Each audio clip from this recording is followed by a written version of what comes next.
Hello and welcome to another video from Holybush Railway. Dave here, and this weekend I've been at Glasgow's SEC for the 60th anniversary show from Model Rail Scotland. There's lots coming up in this video, so I'll put timestamps to each layout in the description below so you can click through to anything you particularly want to see. First up, I paid a visit to Hornby's stand for a look at what new TT120 products might make their way onto Holybush. We're just days away from their 2026 range launch, so they were being very tight-lipped not to give away any secrets. We'll just have to wait until April to see what they have in store.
There are things in that area that are being developed.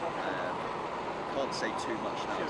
With these early stage things, you can't say, oh it is, because then once we get costs for things, it might not be feasible. But things like that are being looked at. So I could buy that. Yes. If I needed something else. Yeah. It's really consistent. Yeah, really great. Just good that you want to get the laptop out for stuff like that. Yeah.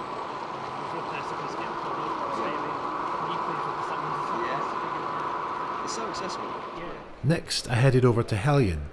This was the day after they announced they were being taken over by Acura Scale, so things were a wee bit up in the air, but they assured me that the Class 122 and Deltic will be coming out as planned, even if the shipping is slightly delayed.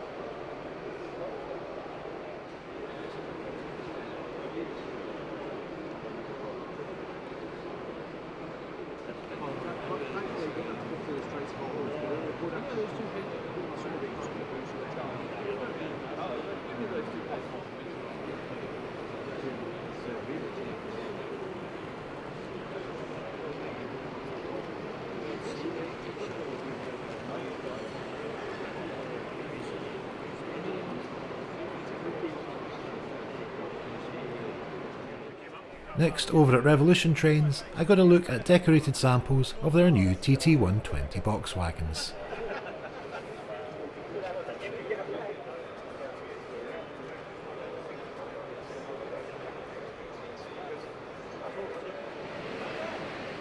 Making Tracks 3, Pete Waterman and the Railnuts team.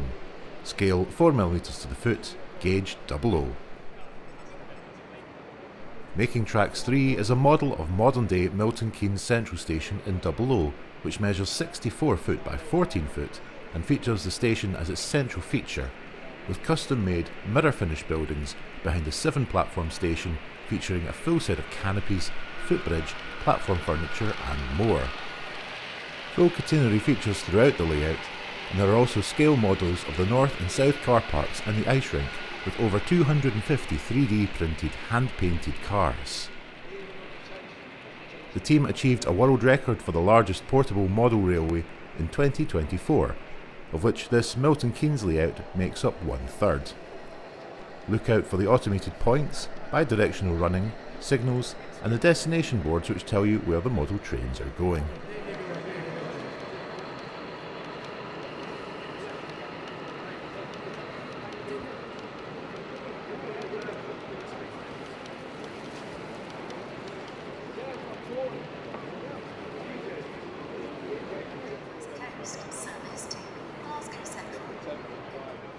Get an idea this might be so then I'll look at where it can go. Railnuts.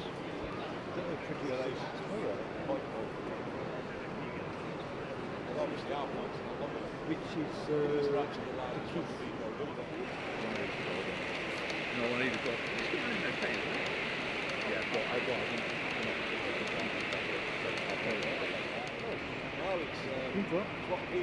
That's intentional with the potentially the way they've done like stations.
I'll go round and bring it back, shall I?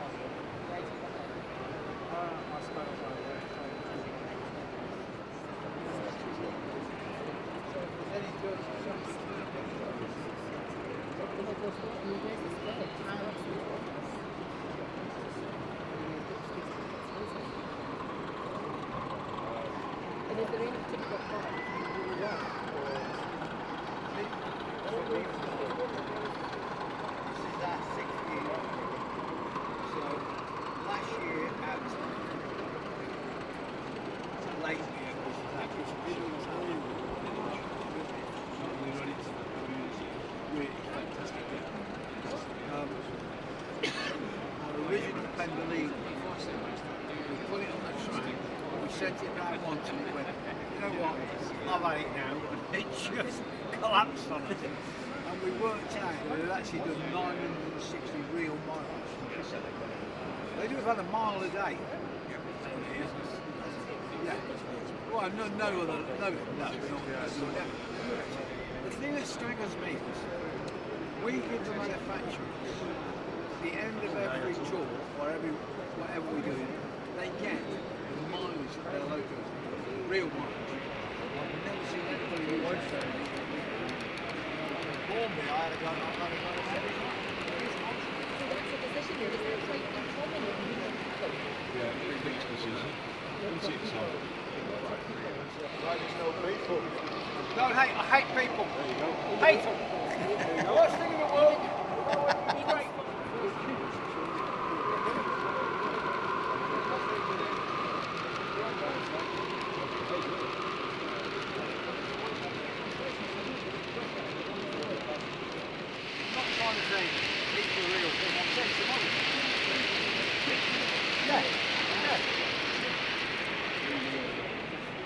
Advertising Sky Sports on the ITV. That's how short of money they are.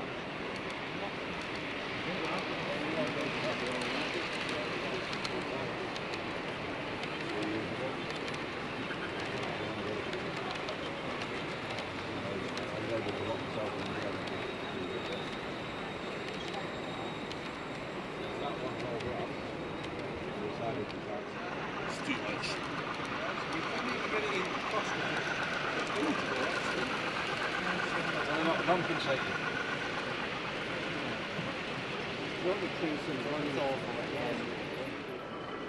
Hazelbury Yard, Blyth and Tyne Model Railway Society, scale 4mm to the foot, gauge 00. As time passes, once common railway practices that are now no longer part of Britain's railway scene seem even more archaic. Nowhere is this truer than with freight traffic. Sites that were once commonplace, even into the early 1980s, are now relegated to history. Today's railway is geared towards block trains, lengthy loads of a single material or products coming from one customer and all going to one destination. Hazelbury Yard is a reminder of more historic days, depicting the most charismatic of marshalling systems, the hump yard. Marshalling yards acted as a concentration point.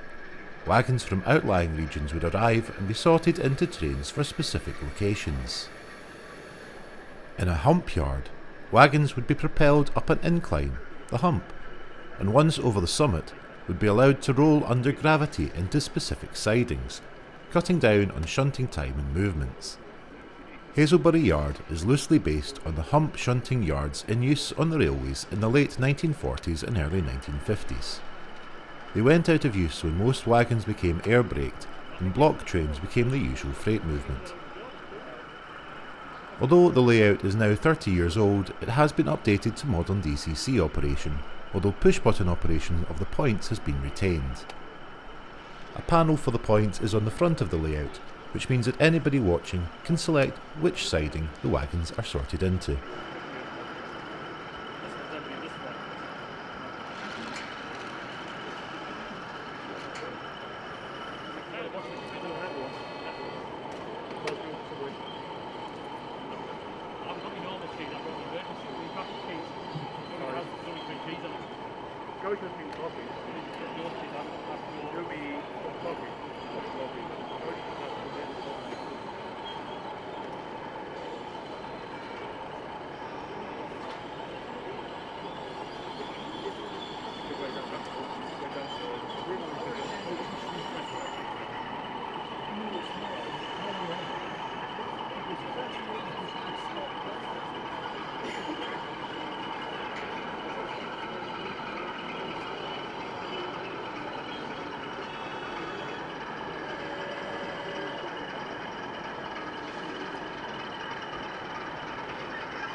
Thomas and Friends, Bishopton Model Railway Club, scale 4mm to the foot, gauge 00.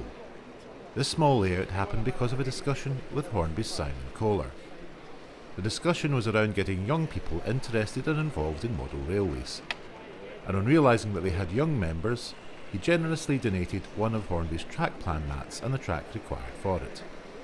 Having received this, they decided to set it up as a Thomas the Tank Engine layout due to the popularity of the brand, and to set it up as a layout that can be operated by kids if wished. They've adapted this fictitious plan slightly by adding an extra loop which goes through a tunnel, always interesting for kids. The buildings are mainly card ones, as they had been given a donation of a large number of them to put to good use. Since constructing the layout, they've taken it to kids' Christmas parties at the local social club in Bishopton, where it's set up in the hall after Santa has done his bit. Glenochil by Stirling and Clackmannanshire District Model Railway Club. Scale 2mm to the foot, N gauge. Glenochil is an N-scale layout based upon the distillery and yeast works at Menstrie in central Scotland. The factory was served by a railway line from 1863 to the 1980s on the Stirling to Alva line, although passenger traffic stopped during the beaching cuts.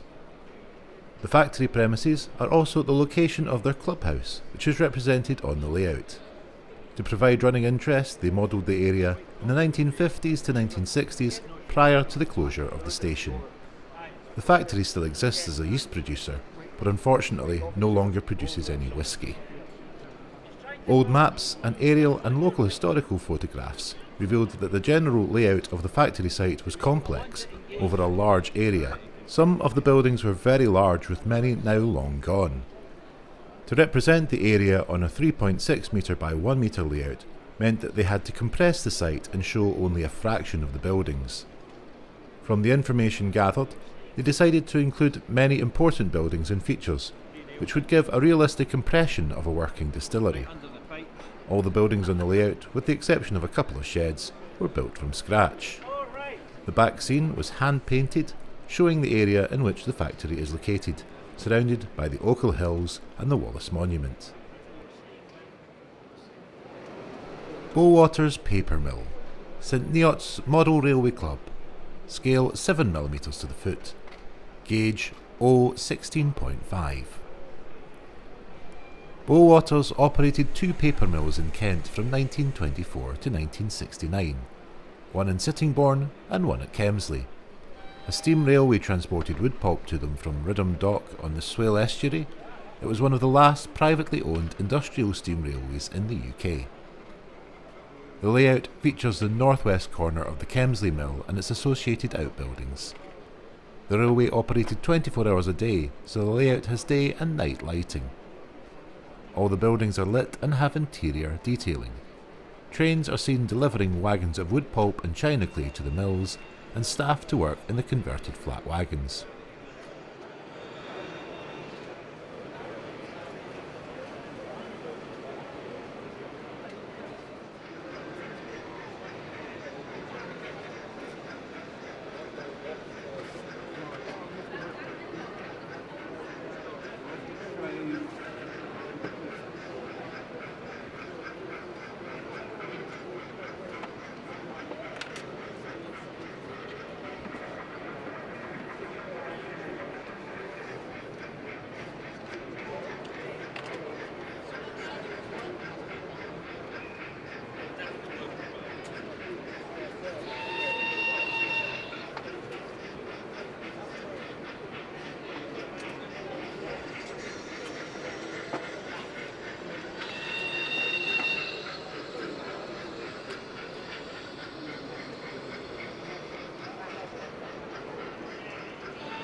Brick Coast Mainline by Lego UK Railway, scale 1 to 43.5.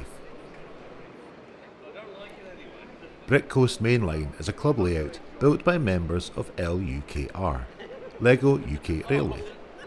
This features an 8 metre long model of the Forth Bridge and a variety of custom built locos and rolling stock, all built from Lego bricks with no glue in sight. The layout is built collaboratively from a set of modular standards and features scenery from a variety of eras and regions. The Lego Forth Bridge features some 100,000 Lego bricks designed by 4 members over 6 months and has been featured on BBC Scotland and national newspapers.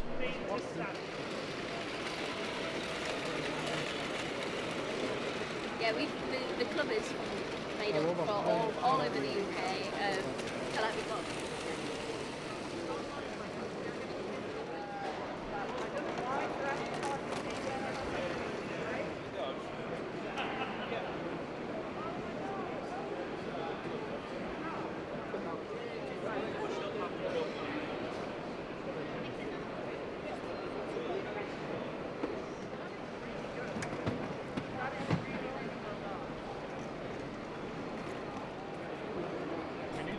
Alloa by Scottish Region Study Group, scale 4mm to the foot, gauge 00. Alloa has been a great favourite around model railway shows in the UK, including several appearances at Model Rail Scotland, where it was first seen in 2008. Modelled around the station area of central Alloa, this 4mm fine-scale layout depicts a busy central Scotland railway scene in the late 1950s to early 1960s. Alloa is the county town of Clackmannanshire and situated between Dunfermline and Stirling, lying to the north of the River Forth and to the south of the Ochil Hills. It was a busy junction with lines to Stirling and Alva to the west, Dunfermline and Kincardine to the east, north to Perth via the Devon Valley line, and Larbert, Falkirk and Grangemouth to the south. There was also a branch to Alloa Harbour. In the period modelled, Alloa boasted 35 daily passenger services. Freight was dominated by coal traffic serving the nearby mines. In the 1950s, a new marshalling yard was constructed west of Alloa, resulting in the closure of many smaller yards. The railways in Alloa were originally developed by the North British Railway, mainly on an east-west axis, while the Caledonian Railway entered the town from the south via the Throsk single-line rail bridge over the River Forth. Decline in the existing industries in the 1960s, together with the beaching cuts, inevitably led to the closure of the railways around Alloa, with passenger services ending in the late 1960s and freight in the following decade. However, 30 years on, the line from Stirling to Alloa through to the Forth Bridge was relaid to provide Alloa with a commuter service to Stirling, Glasgow and Edinburgh, and subsequently electrified. The new single-platform station lies to the east of the old station in the area previously occupied by the brewery yard.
Hewisbridge, 57 study group, scale 4mm to the foot, gauge 00. Hewisbridge is a small market town somewhere in the Scottish borders. The line opened in 1864 and left the Waverley route at a junction south of Howick, progressing cross-country to join the East Coast Mainline north of Newcastle. In 1888, a line was laid into the Arton Colliery from a junction just north of Hewisbridge station. For the next 25 years, the line showed reasonable traffic receipts, but never achieved the potential forecast by the line's promoters. During the Depression of the 1920s, as an economic measure, the LNER took the decision to single the line and simplify the yard at Hewisbridge by building 2 exchange sidings on the site of the former Up platform. In 1948, the local community thought that they had lost their train service for good due to the damage caused by the floods, but their fears were unfounded as BR repaired the damage, returning life back to normal in Hewisbridge. The line struggled on longer than many others in the area, but when it was announced that the Waverley route was to close, the residents knew that the game was up, and the last train left Hewisbridge on Sunday the 5th of January 1969, a day before the final closure of the Waverley route. The layout is intended to represent the railways which were once commonplace in the Scottish borders, and the station building and signal box are modelled on those at Shankend, with the viaduct having a passing resemblance to the former Hermitage Viaduct north of Newcastleton. The locomotives used in the layout are common to the area and typical of those used on the lines related to the Waverley route.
Westbourne by Dave Watson and Chris Scobie, scale 3mm to the foot, gauge TT120. This is a layout that I was particularly looking forward to seeing, as I'm a TT120 modeller myself, and there's not many of these layouts on the exhibition circuit yet. Westbourne is the latest joint project from Dave Watson, creator of Dean Park Station YouTube channel, and Chris Scobie. It's set in the Great Western region and features a busy main line and small servicing depot, which forms a link between the railway and the town. The layout is designed to operate both classic BR traction from the late 1980s through to the current day scene, with heavyweight Class 66s on modern freight workings and express HSTs. This TT120 layout is designed to show the advantages of a new scale and what can be achieved in a small space. It features the latest Hornby releases in the scale, with scenery utilising both kit and scratch-built structures.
it's nice to meet you. Thanks. Have you been anywhere else in the show? Or you just...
Rubery by Kirkintilloch Model Railway Club, scale 4mm to the foot, double low gauge. Rubery is situated in the West Midlands near Birmingham and just south of Heljan. Originally there were many railway companies that operated in this area, namely the Great Western, Midlands and London and North Western Railways. The Midland and Great Western Railways decided that they would build a joint line to link Longbridge to Heljan that did not have an existing line that had a station at Rubery. Other stations on the line were Longbridge, Huntington, Heljan, Coombs, Holloway Halt and Old Hill. Although there was no short branch line built, this what-if scenario has one being built between the site of the original Rubery station, renamed as Rubery Junction, to just past Rubery itself to service the local brickworks. It would again be an MR-GWR joint line. It would also provide a link to the Longbridge car factories to carry workers to their shifts, and two ways to travel into Birmingham, either to New Street via the Midland Line or Snow Hill on the Great Western. To stretch belief even further, it is assumed that this line remained fully in operation under British Railways into the 1960s.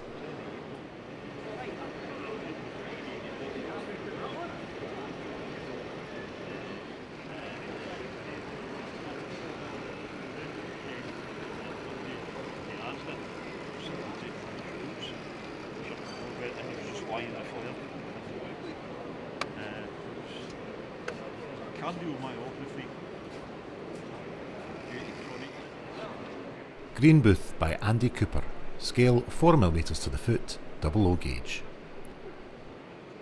Greenbooth is based upon a proposed railway branching off the Rochdale to Backup line at Shawclough and Healy running up to Norden and Rochdale. If built, the line would have served the numerous textile mills and quarries in the area, which had extensive internal railways. Greenbooth itself was a small industrial village about half a mile to the north of the centre of Norden and is now actually drowned underneath Greenbooth Reservoir. The industrial part of the layout is based on the exchange sidings of the Yeats-Duxbury lines in Hewisbridge and Heywood. The XL and Y lines are completely fictitious, but what might have been if the line had been built?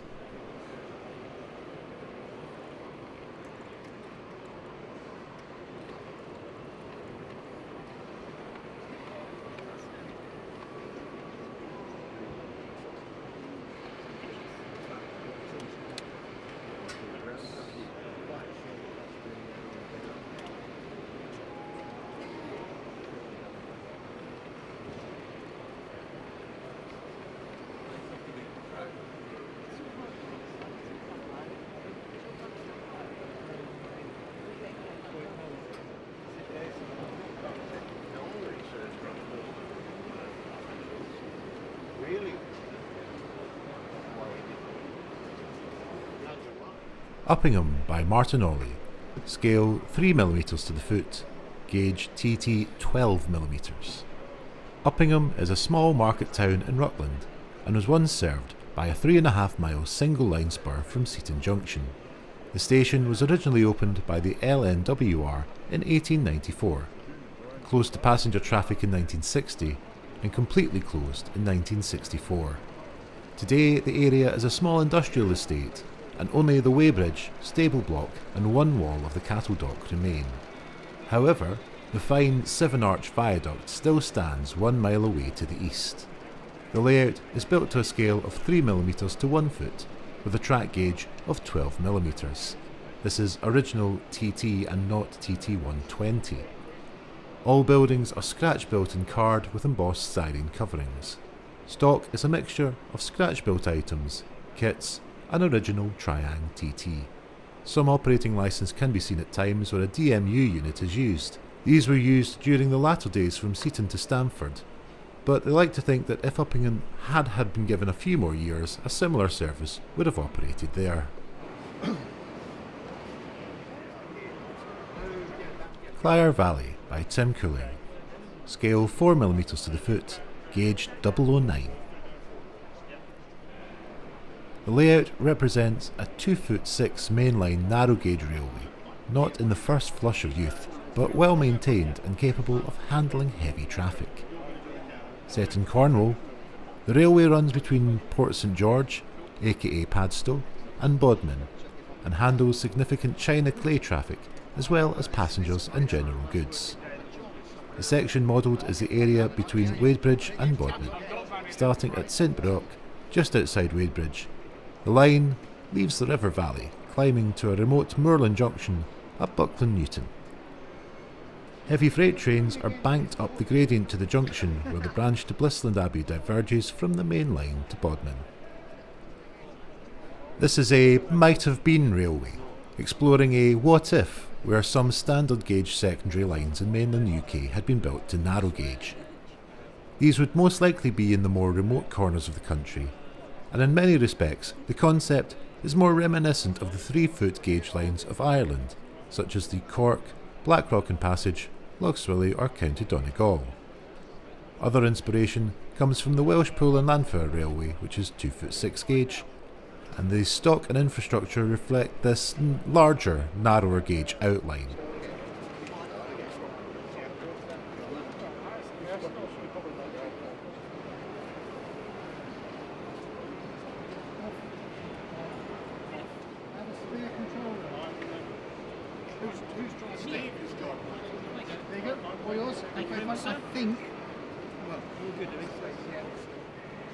Walker Marine by West of Scotland 4mm group. Scale 4mm to the foot, gauge EM. Walker Marine was originally constructed by members of the Hull Miniature Railway Society, including Neil Ripley, Colin Stark and Molly Baker in the 1990s. Set in northeast England, it represents a section of the former Doxford shipyard complex in Sunderland, with exchange sidings to the NE region of British Railways. Featured in the model press at the time, it was exhibited far and wide, all over the UK and Europe, including one previous visit to Glasgow for Model Rail Scotland 1997.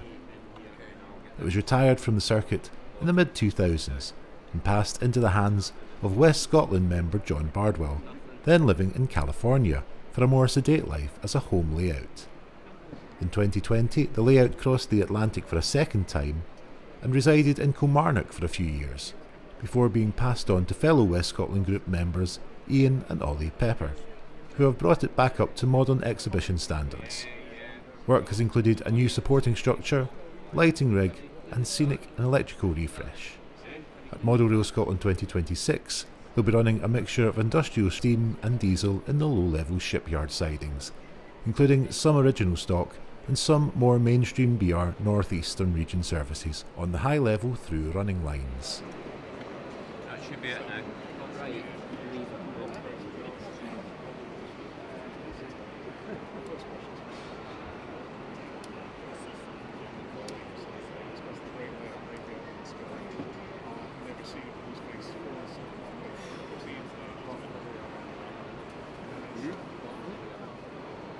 Castlemorris, Inverness and District Model Railway Club. Scale 7mm to the foot, O gauge. Castlemorris is a country terminus to a fiddle yard layout which can be operated from the front. It is set in the North West Midlands around the Cheshire Lines committee area where both LNER and GWR stock can be seen. Goods traffic is mainly agricultural, with short mixed trains hauled mostly by tank engines. The station is served by short passenger trains and also by a push-pull set and steam rail motor.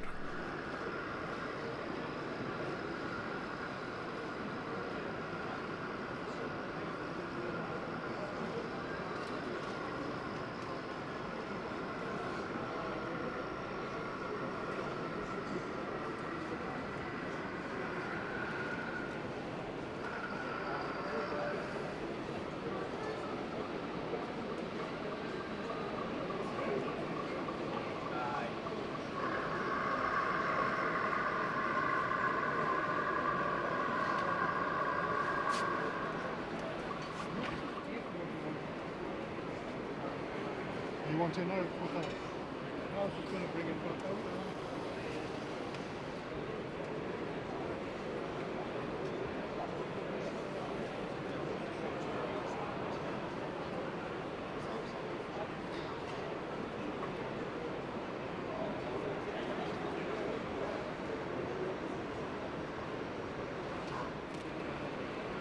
Hallside, Clyde Model Railway Club, scale 4mm to the foot, double O gauge.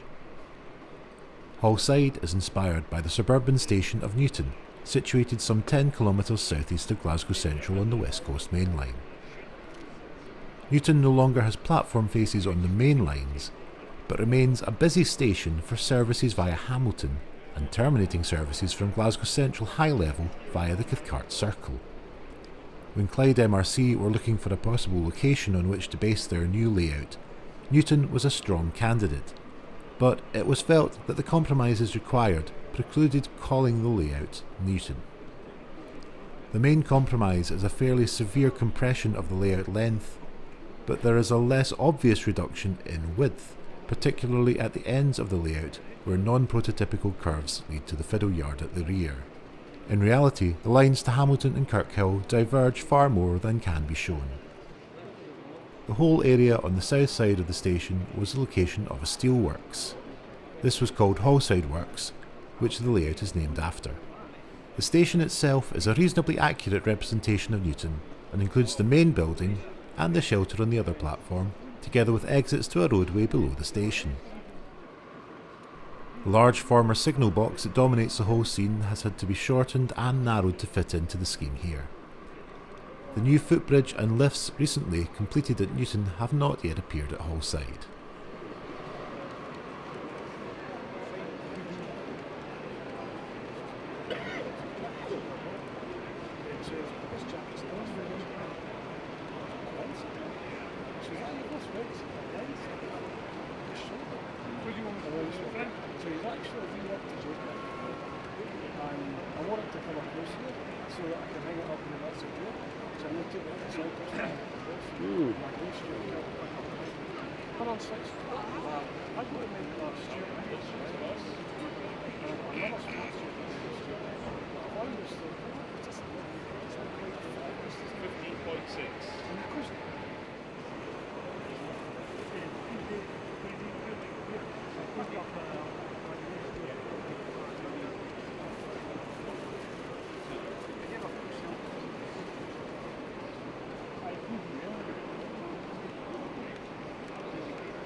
Just got a wee bit of been settling out, so all my stuff is developed, but inside to it,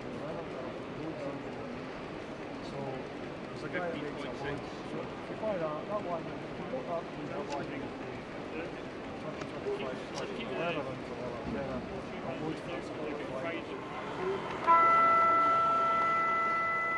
Faskally Junction, East Kilbride Model Railway Club, scale 7mm to the foot, O gauge. Faskally Junction, if it existed, would be just north of Glenochil on the Highland Mainline, and the layout represents a junction leading west to a branch serving Struth Tummel. Nearly all the buildings on the layout, together with the viaduct and dam, have been scratch built. The station building is that at Newton Moor, and the viaduct is a double track version of those on the West Highland line.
Hazelbank by Scottish Diesel and Electric Group, scale 4mm to the foot, double O gauge.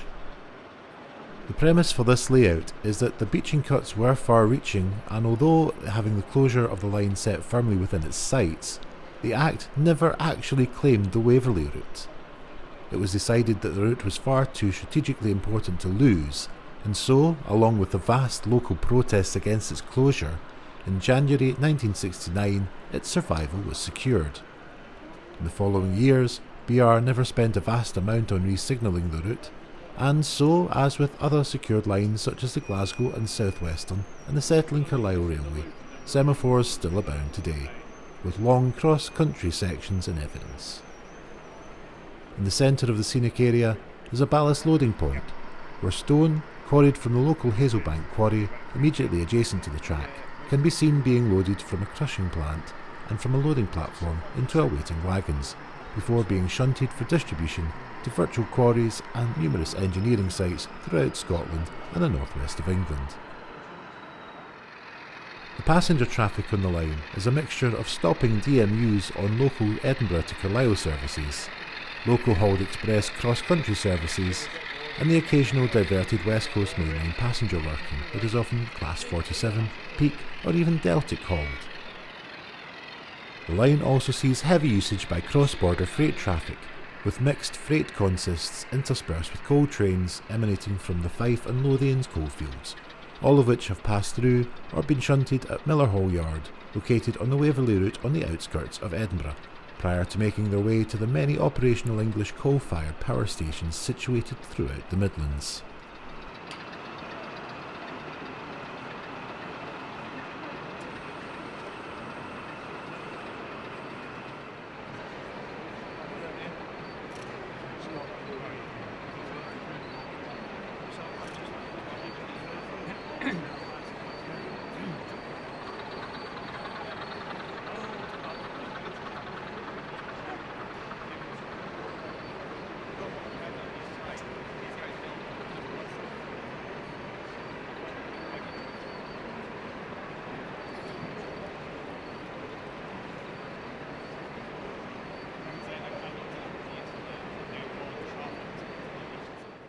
Wantage Tramway by Robin Gay, scale 4mm to the foot, gauge P4.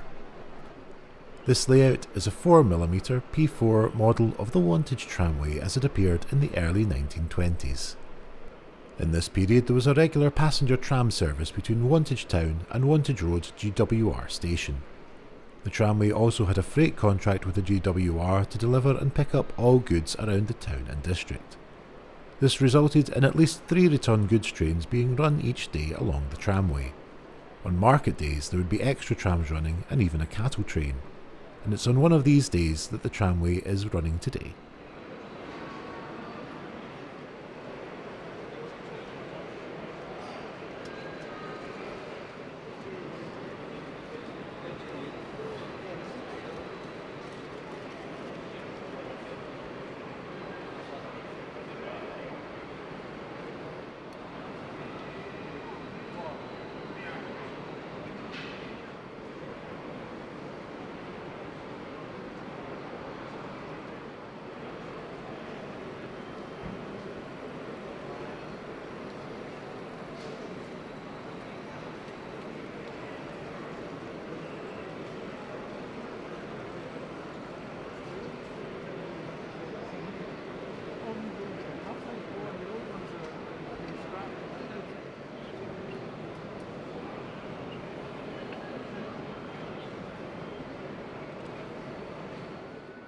Moor of Ranach by Alan Mitchell, scale 4mm to the foot, 00 gauge. This diorama style layout depicts a section of the West Highland Line between Ranach and Clyre. The moor is seen in its winter colours, a study in sepia, as described in an early account of the railway.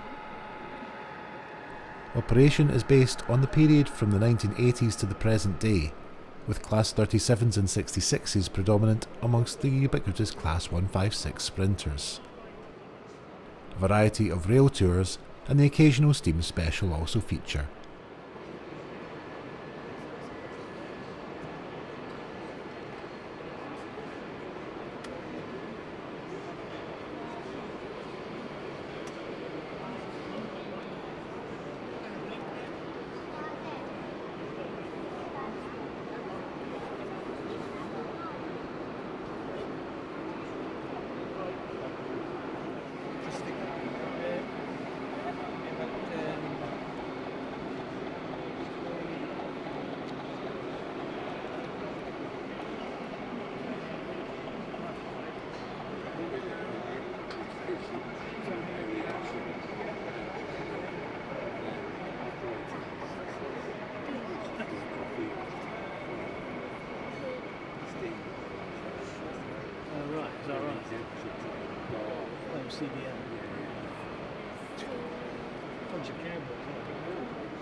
Doon na Mare by Moray Coast O Gauge Group. Scale 7mm to the foot, O Gauge. A play on words, as the origins of this layout come from the estate of one of their own garden group, John Ross, who unfortunately died before he was able to join them in their new venture, the Moray Coast Gauge O Group. This layout is in a way dedicated to him. Loosely based somewhere in Scotland at an end of a goods-only line, an industrial setting with a small locomotive servicing facility. Trains arrive from the right from the hidden fiddle yard, usually dropping the guard's van near to the engine shed. It will then proceed to the runaround loop. Depending on what needs to be spotted at various places, the locomotive will run around its train or shunt into the appropriate sidings. When all shunting is complete, the locomotive will then attend the service road to take on water and coal or fuel.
Burnroyd Works by Chris Burnage.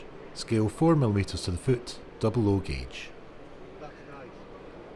The layout is set from 2010 to present day, which allows for running of modern Collis, DB Schenker and GBRF locals, including at least 7 Class 69s.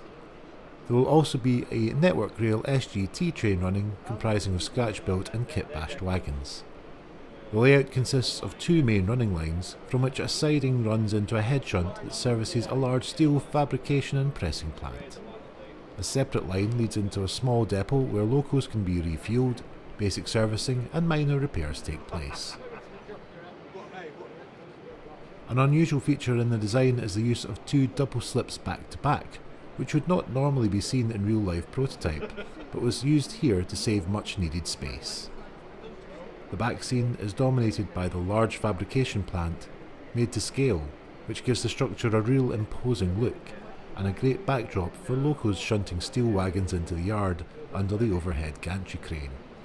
This gives the layout real depth and the impression that the layout is far larger than in reality. There are quite a few small cameo scenes dotted around to give lots of interest to the viewer.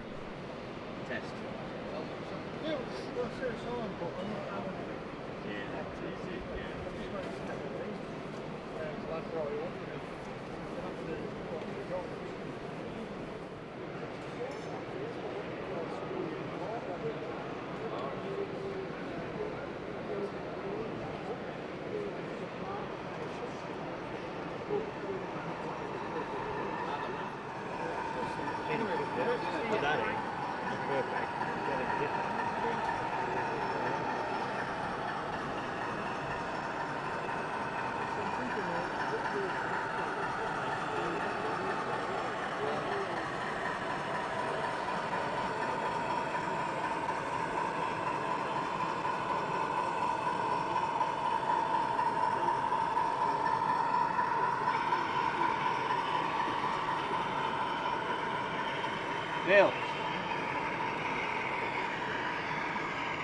Neil. Stop, you're loco.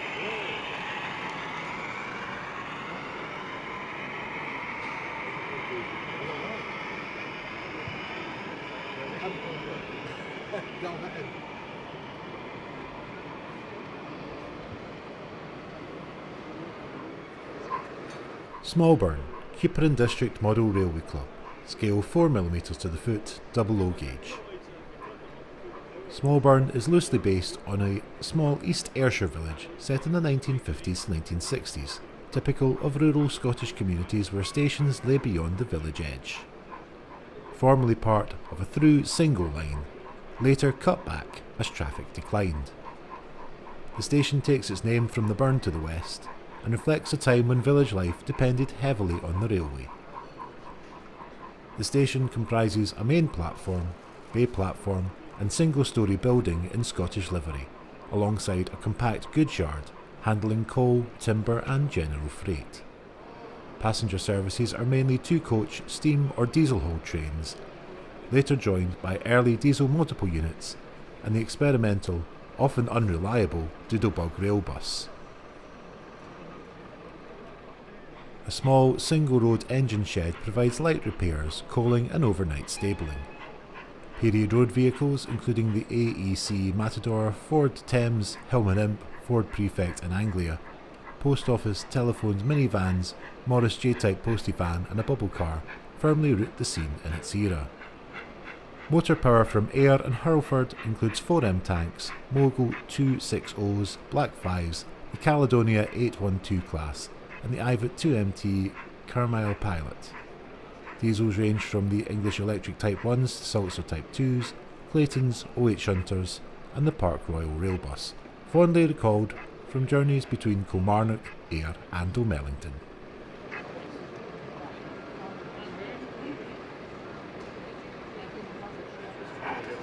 Blackberry Junction by Glasgow and West of Scotland Model Railway Club, scale 4mm to the foot, double O gauge. Blackberry Junction is a fictitious station, but it's based on southern Scotland. The layout represents an ex-London, Midland and Scottish station, and many of the buildings are modelled on actual buildings in the area. The signal box is to a standard British Railways design, as are the lattice post signals installed throughout the station area. The layout is also a model of a particular period in the history of British Railways, between 1955 and 1965. Steam traction in Britain was coming to an end in the early 1960s, and diesel locomotives in multiple units were taking over throughout the country. Maintenance of hard-working steam locomotives was not what it used to be, and on the layout you will see some heavily weathered locos and rolling stock modelled to represent that decline. A mixture of fast express passenger, freight and Pullman trains together with slower local passenger and goods trains all use the station.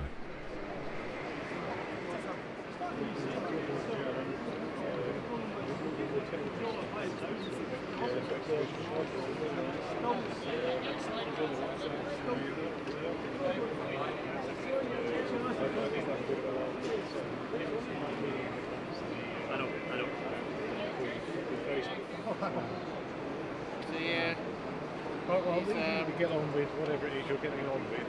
Shall I meet you back here? Or? Yeah, I can do, yeah. And we can head up the club room and at least yes, he's early see what we've got.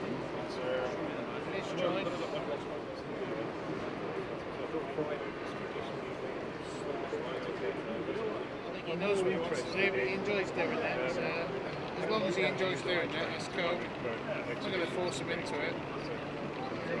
Yeah, a couple of wee sort of quirky things in, overriding a manual control. I'll show you all that later on. Three things that chart has been developed.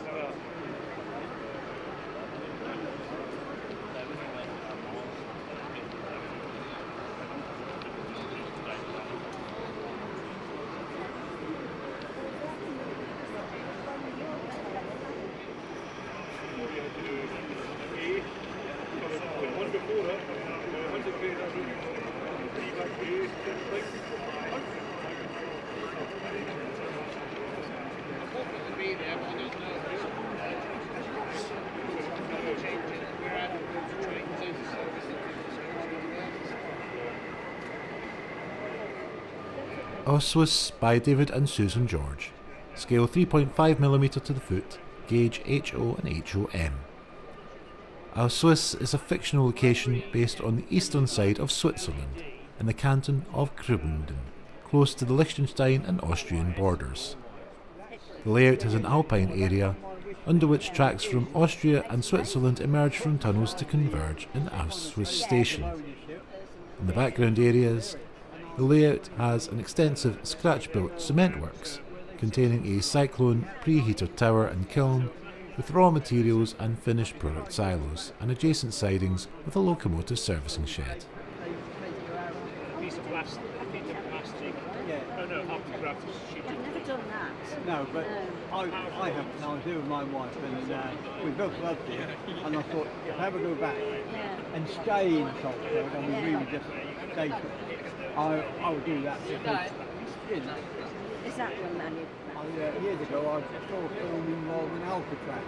There's no train on that bit. Yeah, But I then said to myself, I'm going to go to Alcatraz. yeah, we went. That's a fascinating too, isn't it? So when we went to San Francisco, I said, I'm going, well, you want to I said, I'm going. And I hopped on this boat, Pier 39, I think. Yeah, sounds right.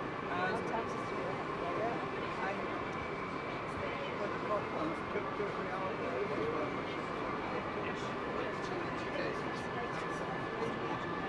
Well, this is we spent our time in various parts of Switzerland. If you go from Zurich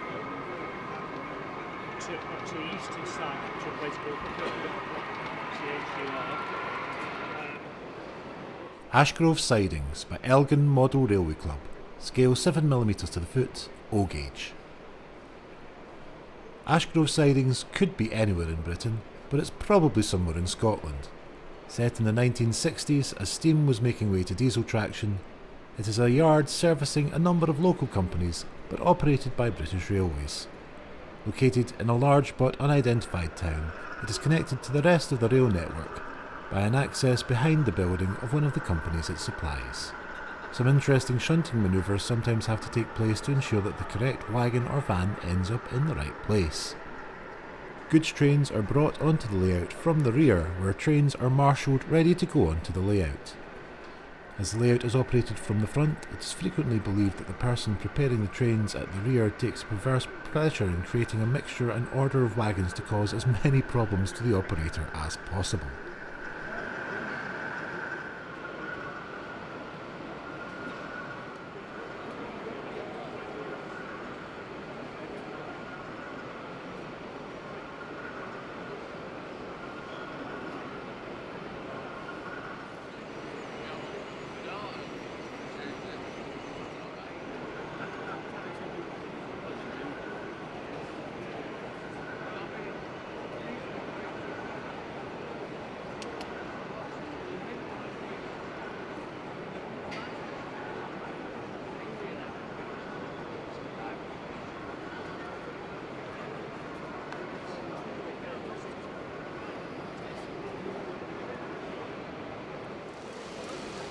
Leavenbank, Glenrothes Model Railway Club, scale 2mm to the foot, N gauge. Leavenbank is the club's largest N gauge layout, depicting a fictional quadruple track location on the ScotRail region of the East Coast Mainline and set in the post-privatisation era of around 1995 to the present day. It measures 24 foot by 4 foot and is built as a continuous run layout with the 2 fast lines sandwiched by 2 slower freight lines on either side. The platforms of Leavenbank Station, with the station building located above the platforms, is built as an island design extending out from the tunnel under the town. The station also features 2 bay platforms for terminating local trains. Heading away from the station and tunnel, trains pass the freight loops, the small diesel multiple unit depot and the container terminal. At the far end of the layout from the station end, trains pass the rail-served cement works, which generates considerable cement, gravel and aggregates traffic for the railways. At this point, trains also pass what is modelled as the original DMU depot site before the new road was built, resulting in its moving to the present day location. A tramway also operates on Leven Bank and principally connects the station with outlying areas along with serving residential areas at the higher tram terminus. 2 trams operate, each serving one of the 2 termini using an automated shuttle electronic circuit.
Kirkwood Central, Rutherglen Model Railway Club.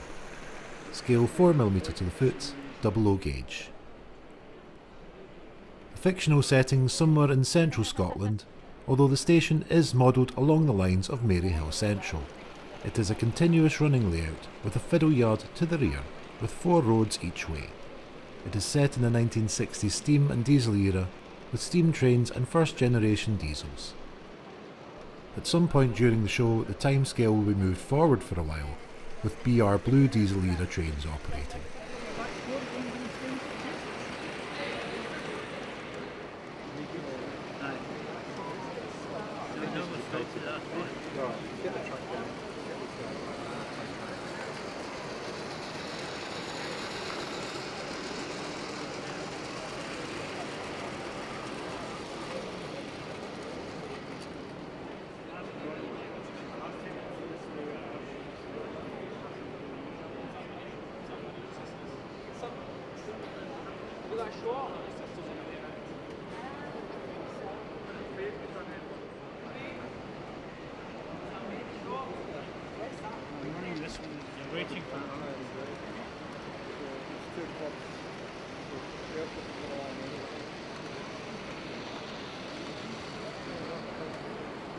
Hold the power off until you start work.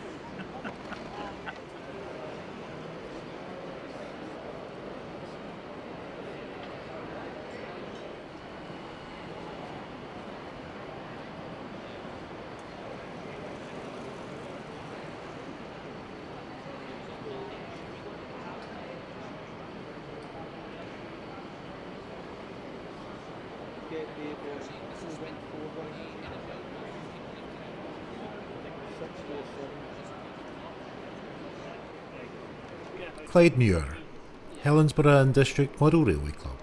Scale 4mm to the foot, 00 gauge. Clyde Muir is roughly based on the North Clyde electric station at Dalmuir. As you can see, the park and flats have been swapped sides, as has the bay platform. The era it is set in varies from the 80s to the 2000s, with kit built class 314s, 318s and 320s running the suburban services.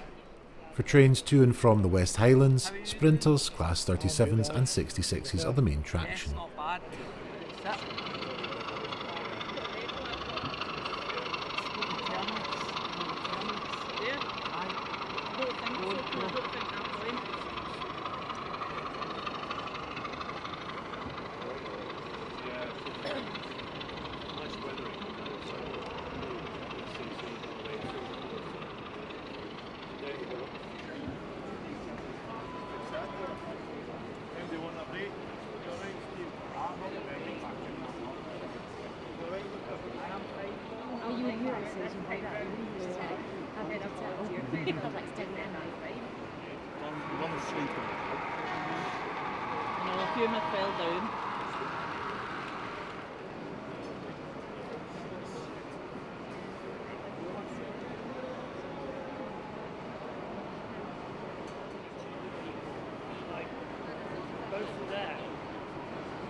Most of them are.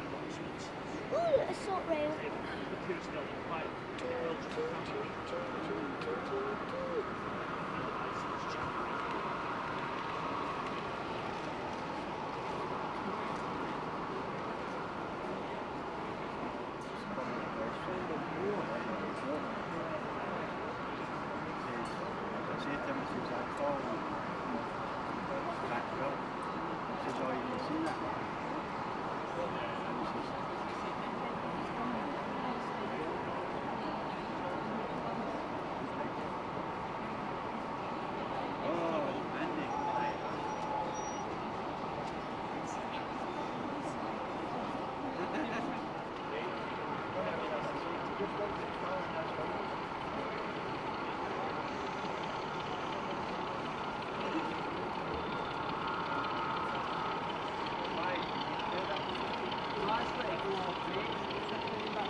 Headley Hope, Aberdeen Model Railway Club.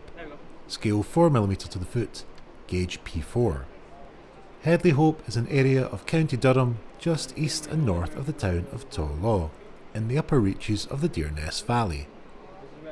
The village of East Edley Hope grew from the accommodation provided for the workers at the East Edley Hope Colliery. The colliery was initially connected to Alloa by an incline, but this was superseded by the Deerness Valley Railway, or the Waterhouse branch as it was sometimes known. The what-if part of the tale is that the branch was supposedly extended a few hundred yards by the North Eastern Railway, and a new terminus station called Headley Hope was built in a field on the western edge of East Edley Hope village. The station site is bounded by the River Deerness, pub and the post office of the village and open fields. The station consists of a single platform with runaround loop, goods shed and fixed 5-ton yard crane. There is an end loading facility and a siding. The end of the siding accommodates a camping coach during the summer season.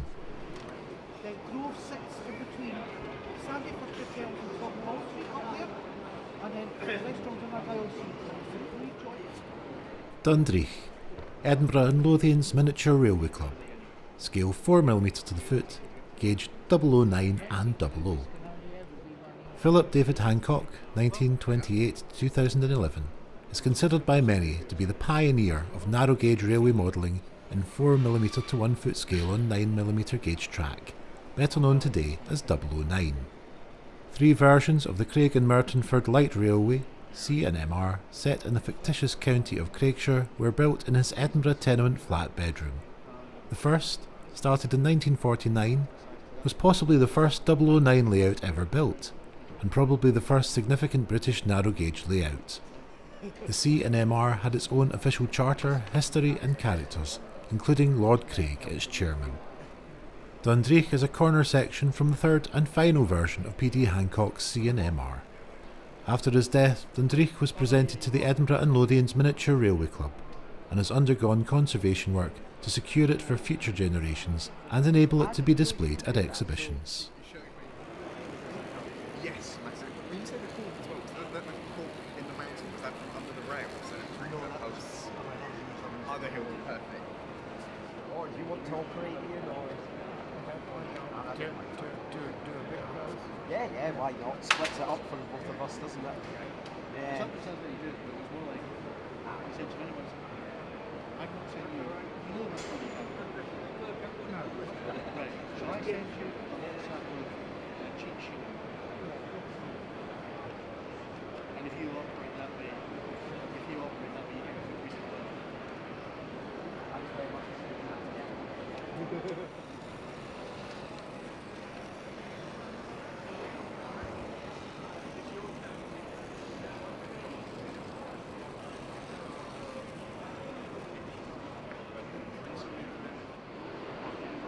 United Mills, east of Scotland 4mm group, scale 4mm to the foot, P4 gauge.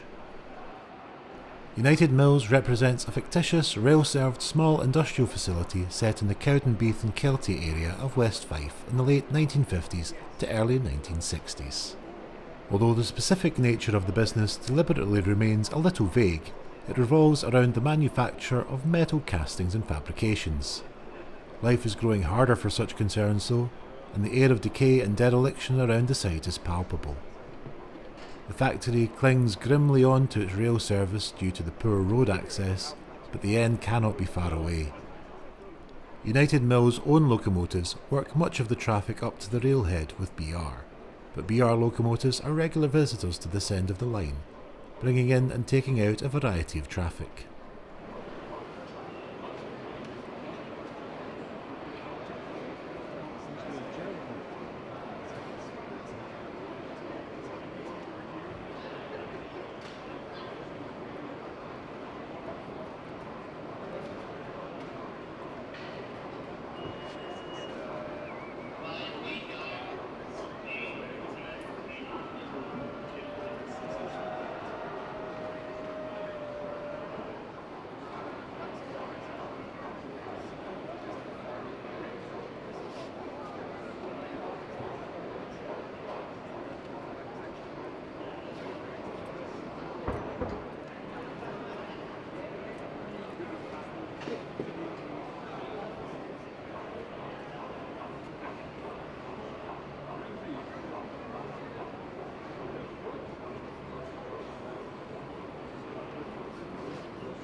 That's for the points.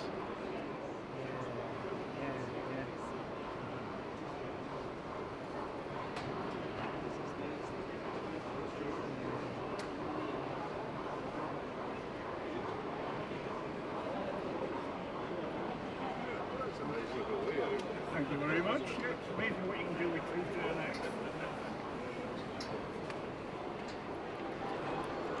Thomas and Friends by G-Scale Scotland, scale 1 to 22.5, G-gauge.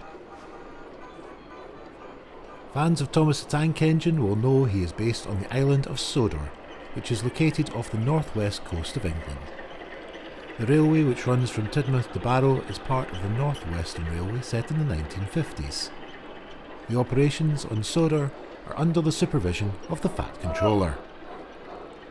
Thomas the Tank Engine and Percy the Small Engine are joined by James the Red Engine Emily the Stirling engine, Toby the tram, and Donald the diesel. If we're in luck, the circus may be in town and we might just see the circus train.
Minford's Greenock and District Model Railway Club, scale 4mm to the foot, 00 and 009 gauge. It's the mid-1960s at Minford where BR's Cambrian coastline meets the narrow gauge Fistiniog, which is the older of the two railways. Minford, with its distinctive wooden building, is in its last days as a staff station on the Cambrian coast of Railay. The ex-GWR and BR standard steam classes are giving way to DMUs and Type 2 diesels on the passenger traffic and the daily freight trains. Crossing above on the substantial stone bridge, it's an exciting time on the 2-foot gauge FR. Now a decade into its revival by preservationists, the railway's surviving original England and double fairley locomotives are being augmented by new arrivals, including Hunslet twins Linda and Blanche, and the former quarry locomotive Britomart. Tourist traffic is booming, leading to the building in-house of new barn carriages finished in a distinctive varnished wood livery. Such is the popularity of the railway, the 100-year-old bug box carriages are regularly used on relief services in a train dubbed the Flying Flea. The exchange yard, where narrow and standard gauge lines meet in a jumble of tracks, is still used to deliver coal and ballast for the FR, using the chutes which pour the contents of the standard gauge wagons into the tiny narrow gauge wagons waiting below in the sunken area. The yard is also used to take delivery of gunpowder for the slate quarries, as well as occasional wagon loads of the finished slate from the local merchant.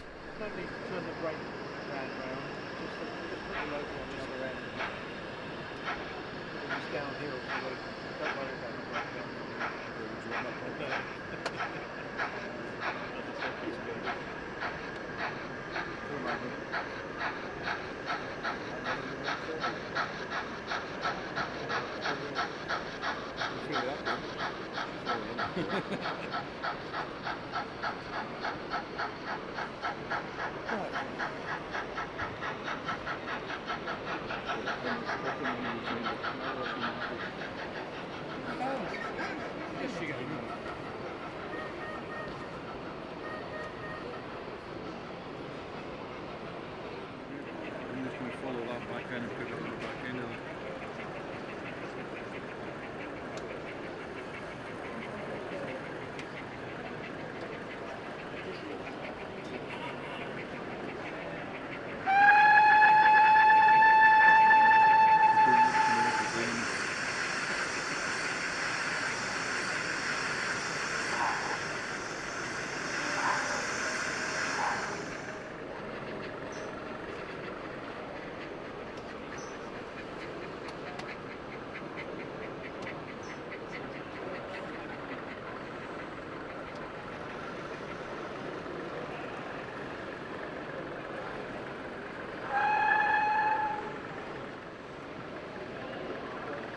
Is it all DCC? Yes. Yeah. It's a pain sometimes, but when it works, it's nice. Did you still have to clean the track? You still have to clean the track? Or is it Yes. not quite so. But probably not.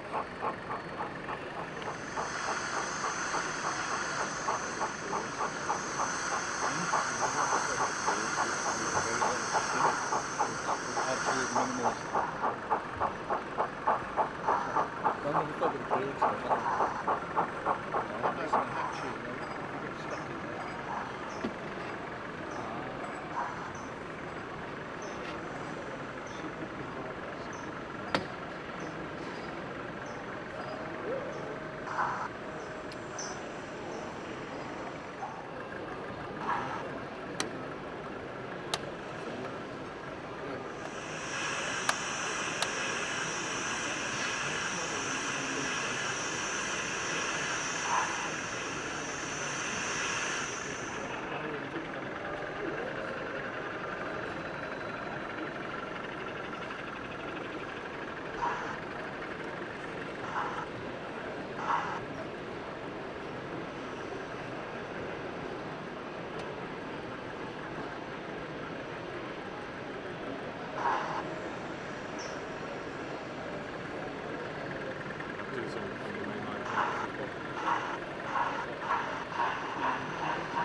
Garvan Mill, AR Model Railway Group.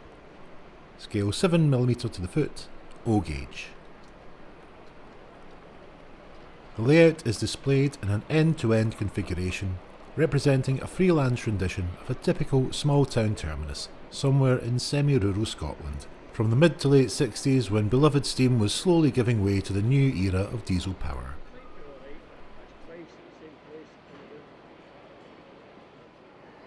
Firstly, to the left is a small halt with sidings being the remnants of the old town station, although still used by some connecting services and as additional siding space from the town yard.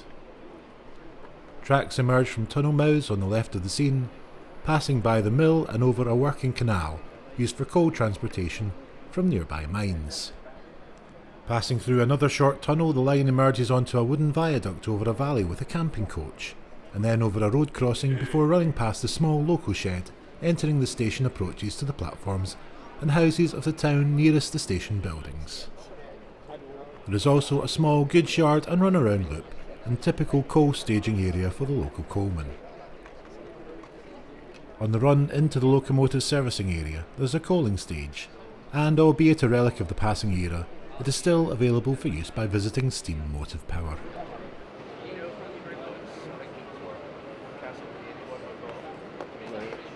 Having all right? What we'll find is some of the couplings of paint on it. It's probably the grey lab. Not grey lab, sorry. Grey head.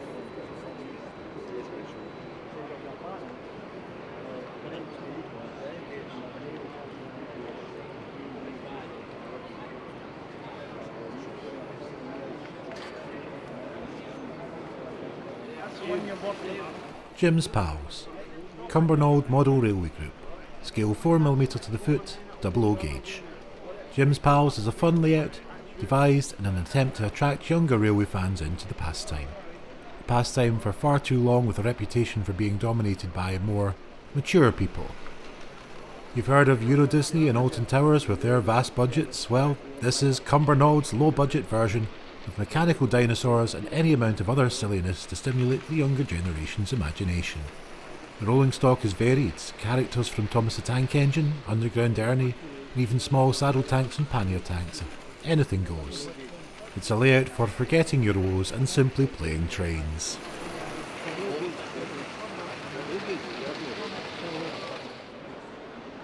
Weslow Steels by Dave Tailby. Scale 4mm to the foot, EM gauge. Just for a change, Weslow Steels is not situated on the British Rail Western region in West London. For Model Rail Scotland, it's relocated further north to somewhere in the Linlithgow area to become West Lothian Steels for this weekend. The time period has moved on from its usual 1975 setting to 1988 as well. This plonks it well into the Speedlink period, which means that the freight stock is virtually all air brake fitted, as opposed to the ragbag variety of non-fitted vacuum braked and air brake stock from 1975. Having said that, like the 1975 version of Weslow Steels, this is still a steel terminal at the end of a short branch line, this time being served from Miller Hill Yard.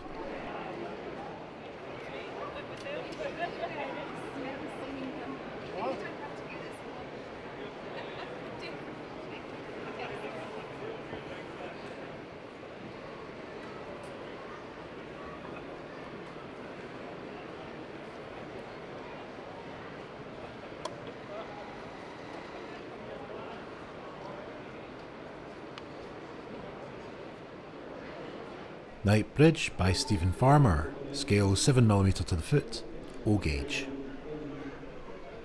Knightbridge is a parcel depot situated alongside platform 4 of Knightbridge Station. It's basically two sidings either side of a platform for unloading parcel vans.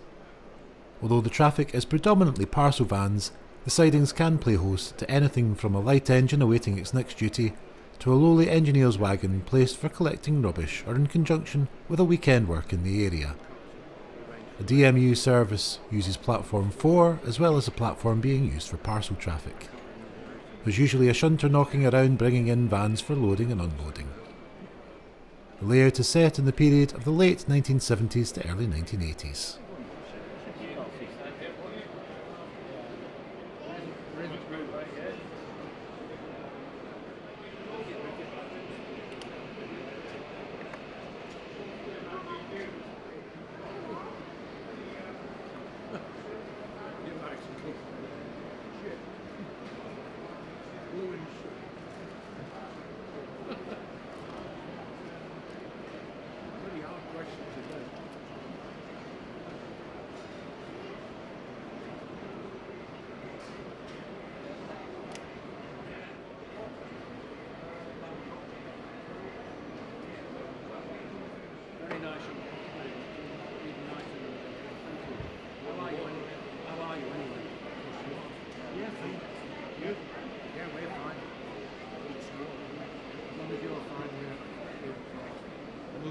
You two are on a health tip, so I'll give you water. Megsdorf by Norman Raven, scale 3.5mm to the foot, HO gauge.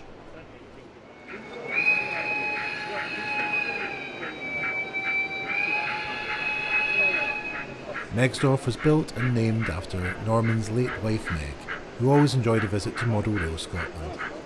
Meg loved snow scenes, hence the layout's winter setting. The layout represents a small station and goods yard in southern Germany in HO scale. It's a small layout measuring only 7 foot by 2 foot. Space is saved by having one end of the run-round loop on a moving sector of track off scene. The layout is presented in 2 canopy style boards and the back scene is hand painted.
Eyemouth, John Spence, scale 2mm to the foot, N gauge. This model depicts the station area as it was in the years after World War II. The project was begun during lockdown and took almost a year to complete, each element taking many hours to create. Inspiration stemming from an article in Steam Days magazine. The railway facilities provided at the station being fairly simple, just an entry road with runaround loop and 2 sidings. It was the handsome row of houses along Victoria Road that was the main attraction. In addition, the land levels from the river to the houses provided another interesting dimension. The buildings were all scratch built, that is, individually crafted from plain plastic sheets, laminated with stone, brick or tile sheets in the same material. Dimensions were gained by using the measurement tools on Google Earth. Traffic was limited to a return passenger service from Bournemouth on the main line north of Berwick-upon-Tweed, freight being largely concerned with the fishing industry. The line closed in 1962 and there's little trace of it left.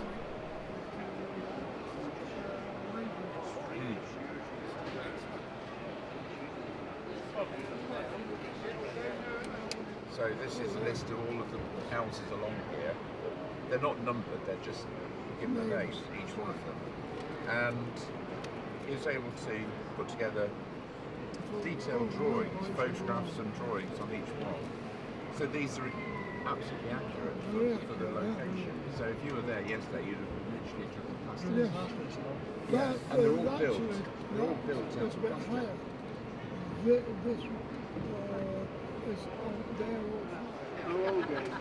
Yeah, yeah. There's a nice little narrow gauge just over there, actually. Yeah. Based it very, very roughly on Western. Right.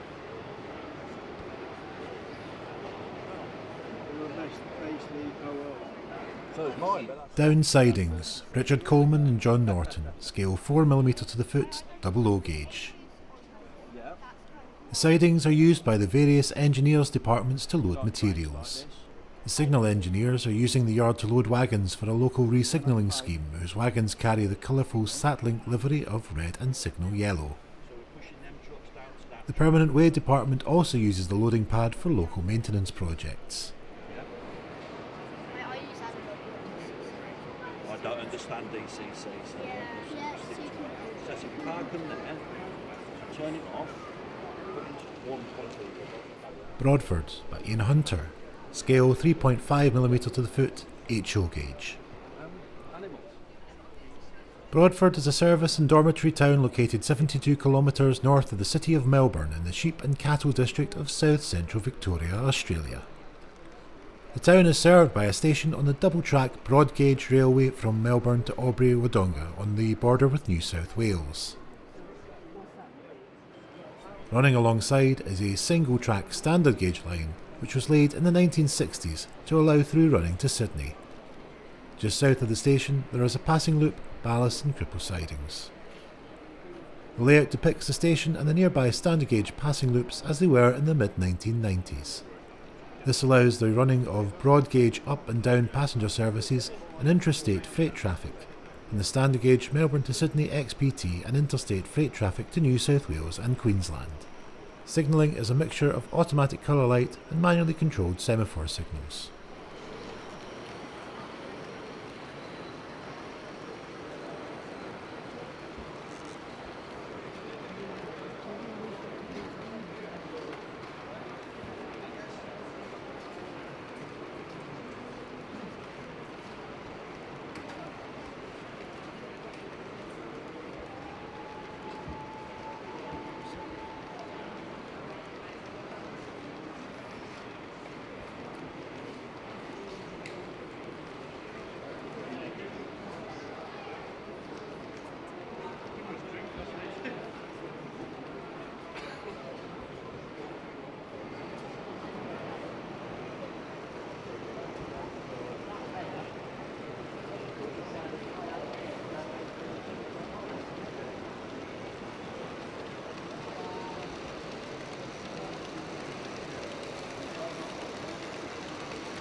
because that's what it is in real life. It's 5'3" and 4'8" and a half. Oh, right, so they do the members of 18 members with different stages. No, this is my layout. Right. Half the stock has been re-gauged to broad gauge because I was an EM modeller, so I didn't care. The Australians don't bother. What the Australians do is they will make the broad gauge out of code 75 or code 83. And they'll make the stick on that. No, I think it's a. So they don't have a big equivalent of E4 in Australia. They do, yes, they do.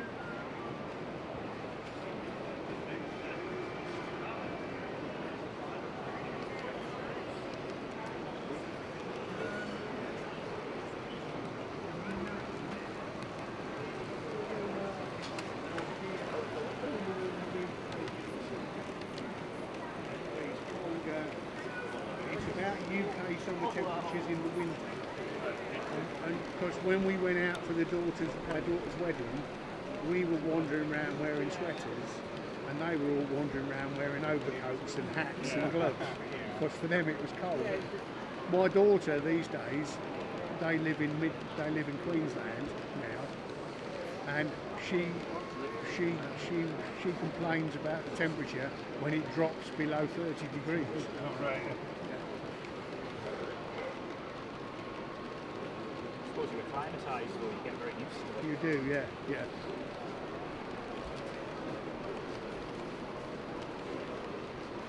I've never actually been to Australia, but it's definitely on the list. The main difference is that the sun's in the opposite direction. Yeah. There's a piece of railway patrol.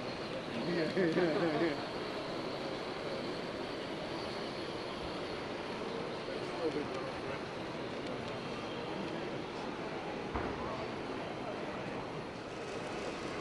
Altstettin, Falkirk Model Railway Club, scale 2mm to the foot, N gauge. Altstettin is the club's original continental N gauge layout, and when built was one of the few winter scenes in the country. This layout has 4 running tracks, which are built on 2 levels with a small station on the upper level, while the lower level runs beside a busy road. The upper level tracks often have preserved trains running on them from the local Preservation Society, while the lower level has the odd TGV diverted from its normal route to run through this scenic area. The arrangement of 4 tracks allows running of 14 different trains, 7 on each level. The club estimates there are around 1,000 trees on the layout, and in order to keep the snow looking fresh, a new coat of white emulsion paint is applied every 2 to 3 years.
Chesky Zapads, Neil Sutton, scale 3.5mm to the foot, HO gauge.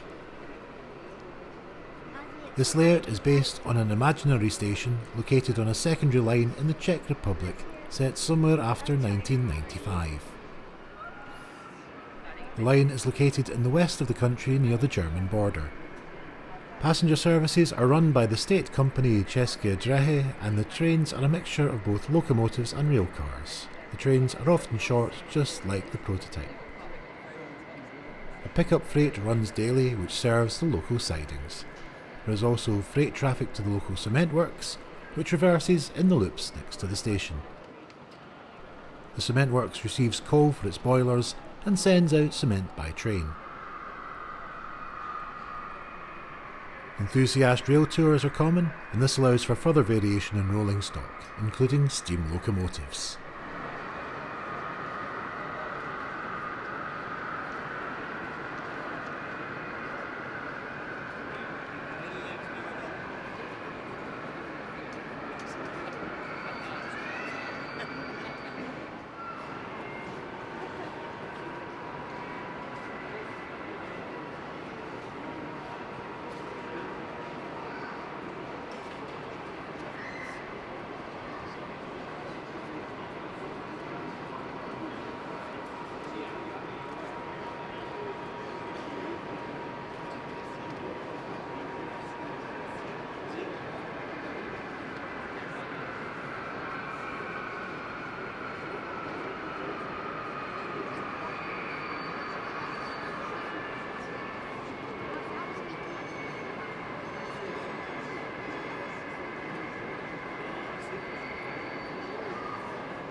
The Scottish area group of the 009 Society, 4mm to the foot, 009 scale.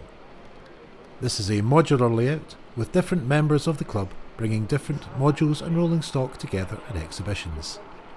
Each exhibition can see a different combination of modules on display. These are all 009 scale running on 9mm gauge track, equivalent to about 60cm or 2 foot between the rails. Many narrow gauge lines in the UK today are heritage railways, though previously they served industry, the picturesque quarry lines running through Welsh mountains being perhaps the most famous.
Handegg, Graham Arnold, scale 3.5mm to the foot, HOM gauge.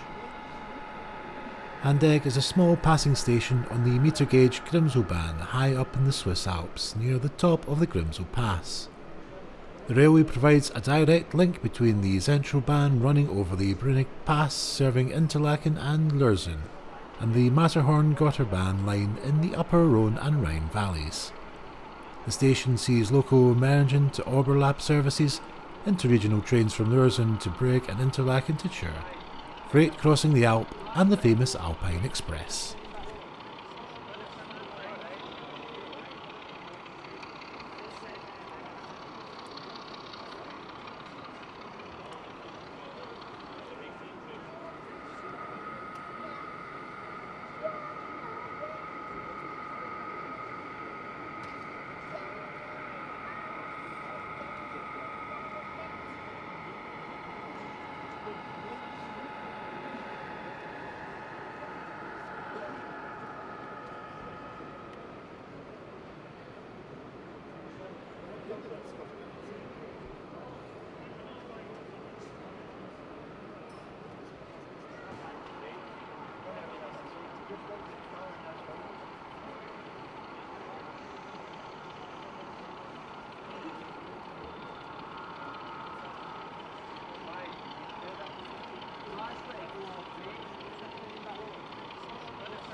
Finally, we have this diorama of Glasgow tenements in 00 scale by Tony Gillanders.